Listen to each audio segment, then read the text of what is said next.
Thank you both so much for joining me today. Thanks for having us. Okay, so Karen, I'm going to start with you because it is your farm. How'd you get into the farming business? Because I know your background is not in farming. No, I am a Chicago big firm lawyer that ended up taking a hiatus to raise kids, and we moved to Virginia from Chicago. And when we first moved here, my husband actually had grown up on the other side of Avoka. So that was when it came up onto the market and the stars aligned. We were ready. So it was already called Ovoka. It was called Avoka from pre-Civil War. Oh, wow. Because we've traced it back, and so it's amazing. It means supposedly ever running water, but we've never been able to identify from what language, indigenous or otherwise. And so we were always like, if anybody can get the citation on it, that'd be great. Right. Prize one. It's ever, yeah, exactly, nice big prize. Right. But for now, it's ever running water. So our family bought it in about 2010, and we wanted to raise cattle. So was that his idea? Was it your idea? Like, you bought this house. I mean, was it a working farm when you bought it? No, it was an equestrian farm. Okay. The area that we're in is very big equestrian. Back at about 1900, it was a cattle farm. But since then, at about 1920, it's been equestrian. Well, given that it's so close to Middleburg, that's not surprising, right? Correct. The hunt ran on our property for many, many years. And but when we, after basically tasting Wagyu, instead of going for Angus, we ended up saying, let's try it. Let's do this. So no, but where did you try Wagyu? Because Wagyu is a Japanese product, right? I mean, we now have American Wagyu, but Wagyu, when it became sort of all the rage here, it was coming from Japan. So what was your experience, and when did you start with that? Well, it was actually served back in about, gosh, that would have been about 2015 in a restaurant in San Antonio. And when we tried it, it was, this is it. What is this beef? This is crazy. And from there, started doing research and then identifying what is Wagyu, because still it's a very new breed. It is from Japan.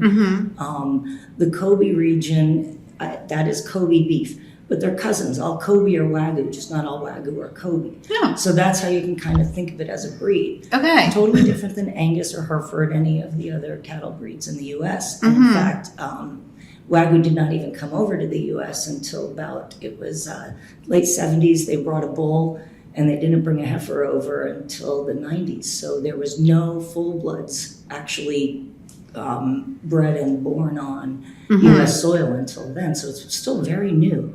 So educating the public and also helping them understand the difference between this Kobe A5 that everybody is so enamored with. Rightly so, it's an incredible product, but distinguishing it from what we do, which is a totally different product. Well, let's back up a little bit before we get to what you do. Sure. So you have this Wagyu. Yes. You're like, this. You and your husband are like, this is what we want to do. So we imported the embryos from Japan. So we ended up using Angus hosts. So the embryos come over from Japan, so surrogate mothers, and that's how we started the full-blood herd. Okay. And so we were growing the full-blood herd, and that takes about over 2 years. So And what was your experience with this? Like, as you're gestating them and growing them and doing all this, who's running your farm at this point? Because this is pre-Roy. Correct. Yeah, this is way pre-Roy and really pre-me. Even though we owned the farm, we had folks running it. And so it was a big learning curve, number one, for everyone involved, even the experienced farmers, to deal with this breed of Wagyu. Because first of all, their nutritional needs are totally different than Angus.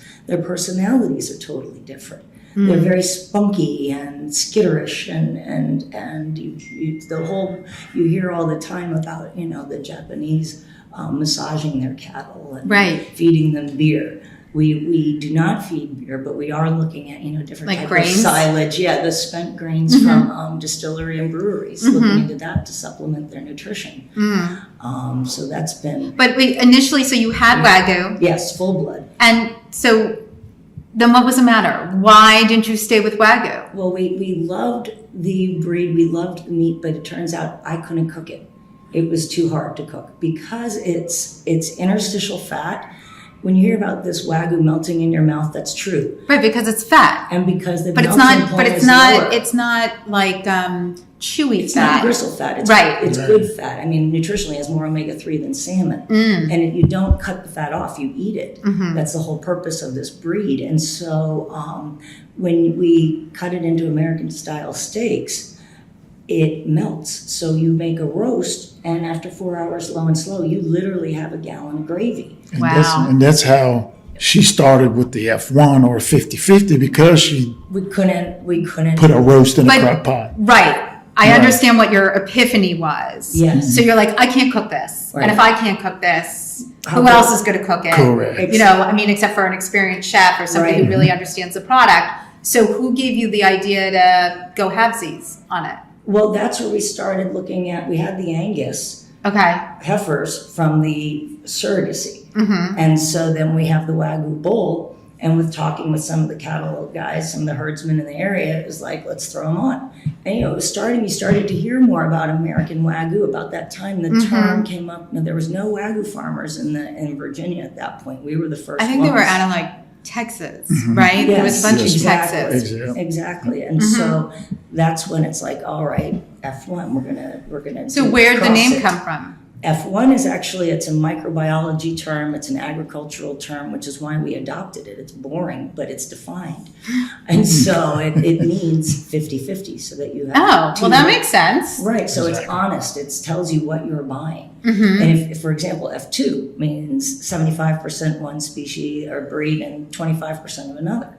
So I think you need a tagline, F1 50/50. But anyway, we can talk about that offline. Yes. Okay, so at what point do you dive into the business more? I dove into the business almost 3 years ago. Okay, In August, it'll so be 3 years. And I had played with the cows. post-pandemic, Post-pandemic. like in the pandemic, yeah, like the tail 2020. end. Yeah, 2020, 2020. correct. I feel like we're in the tail end right now, but go ahead. I didn't know I was going to be in the tail end. That's when I had the opportunity to jump in and take over operations completely. Because And- what did you want? What was happening that you were like, this is not working for me? Well, it was more situational. My son actually moved to Florida. He's in high school, and he went to Florida to go play baseball at IMG. Mm-hmm. And so my husband moved down there to, because boarding school is far. And Right. so it was time to run the farm, and it wasn't working. It wasn't working back then. And how did you meet Mr. Roy here? Well, Mr. Roy, you see, at first, it was Jessica and me. Right, And Jessica so Morgan, we were right. literally, we were the cowgirls running the farm. We were doing the fertilizing. We made pastures. We named the pastures for the first time, and started the flow because we read books. Right. You You educated yourself. Right. And then that's always kind of the joke is like Karen and Jessica, they read a book, now they're cowgirls. But to some degree it's true. Right. And obviously listening to a lot of advice. Well, then about a year and a half now, Correct. Roy had done consulting with the firm here and there for quite many years. Yeah, when they first started in 2012, Right. I was providing them with the products that their previous farm manager had. Well, let's go back a little bit Okay. because you've been in the farming industry for a really long time. Can 28 we talk- years. So let's talk a little bit about your history. Like, how'd you get into farming and how did you grow your knowledge? I was born and raised on a cattle farm. It was a Hereford. And of course, I was a young kid and did all the things that the young kids were told to do, make hay, throw hay. I mean, there's a lot of ways people can read that, Roy. But go ahead. Didn't want to do that as a young man and went in the Air Force. Left to get away from farming, went in the Air Force, did that for 6 years.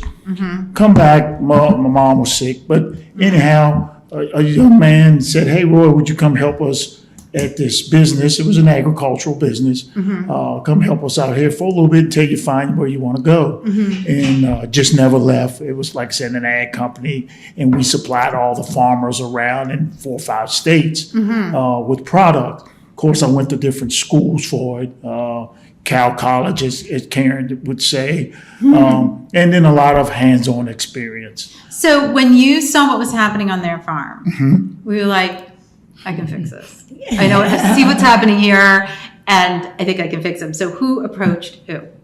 I met up with Because I'm not taking away from what the two of you, Jessica's over there, she's off camera. I'm not taking away from what the two of you were doing, but like you said, you were reading books and figuring it out. He saved the farm. Right, but there were things that were not happening because farming is a BFD. Like there's a lot that goes into it. So, Yes. and you're a city girl. Yes, exactly. And It so would be like me farming. that's why Roy was like, Roy, fix this. I mean, it truly, and he jumped in. well, So tell me how that happened. when I when they started in 2012, the farm manager that they hired at the time didn't know a lot about cattle. So he would call me at the place of business and would ask how you do this, how you do that. So a little bit over the years, I was helping them, not knowing Karen or her husband. Okay. And then in 2021, I met with another guy that knew them. He was working on a farm as a farm manager as well. And We had a lot he of said, those. right. So he was looking for advice as well. Because like I said, they were looking for somebody that knew. And I was been in the ag for a long time. Right. So I went out there, showed them how to do some electric fencing, blah, blah. And then that's when I met Jessica. And Jessica said, well, maybe you can come out here and help us. And then I came out, finally met Karen after all of those years. Right. And it just, the three of us just kind of formed that bond and we got along very well, which is, you know, Huge. unbelievable anymore. Right, Every no. two people getting together can agree. Yes. And so that's how it got started. So I've been doing things, not the old farmer way or the traditional way.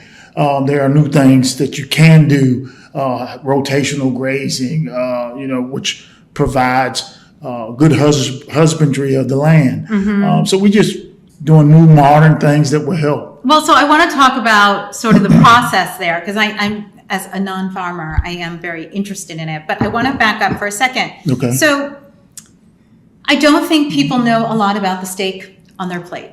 Yes, ma'am. Right? So you said Hereford, we have Angus, Kobe, Wagyu. I mean, I'm sure there are others out there. Right. But so let's talk about Hereford and Angus. Okay. What are the different, like, what are we looking for from cows that we consume? The first thing I would say is you used to could go into any restaurant and what was on the menu? Angus beef. Yes. Because it was hearty, and if you raised it correctly, you got the marbling that you wanted. Okay. So over time, it used to be a Hereford, which is a red and white cow, and then you had the Angus where they merged those together. So there again, you created the F1 because it was a 50-50 Oh. Hereford. So when you say F1, it could be any two types of cows. Okay. I mean, so like So I it's, said, it's a real terminology within the farming, Correct. the cattle farming community. yes, ma'am. Okay, yes, great. Ma'am. Okay. Yep, sorry about that. I know. So He knows I don't like being called ma'am. just the military, just the military I background. like a visceral reaction. I am not a man. Thank you. I don't like being called ma'am. But go ahead. Just the military background. I know, Sorry. I know. So that's how the F1 is. You can put any two different types together. And that's how you get an F1. But so for years, if you weren't eating from a local farm, which a lot of us were eating commodity meats, because that's what was available unless you were knowledgeable and, like the food terminology in our food, I think the food consumer, whether a restaurant or in a grocery store, they're much more educated today than they were 30 years ago, Correct. right? I mean, Correct. poking at something with plastic wrap, in the grocery store, Is it brown? was, our relationship to what we put on our plate. So like, I didn't know, what kind of cow it was or whether that mattered. Correct. So with that in mind, most steaks that we have when I go into a restaurant are either Angus or Hereford. Is that accurate? And that's the Mostly lobby. Angus, That's- correct. That's Mostly the Angus. lobby. Right. Okay. That's who is, the Angus is wonderful. It's easier to raise than most breeds. Like we're saying, it's hardy. And so when you have a good lobby then behind you, that's going to get the word out. Right. And the Angus Association Right. did a real good job of promoting it. That's how it is. Because it used to be Hereford back in the 70s and Okay. earlier. Hereford was all over, come from Texas, and that's what you had. Well, then the Angus Association came in. Was and- like, hold my beer. right.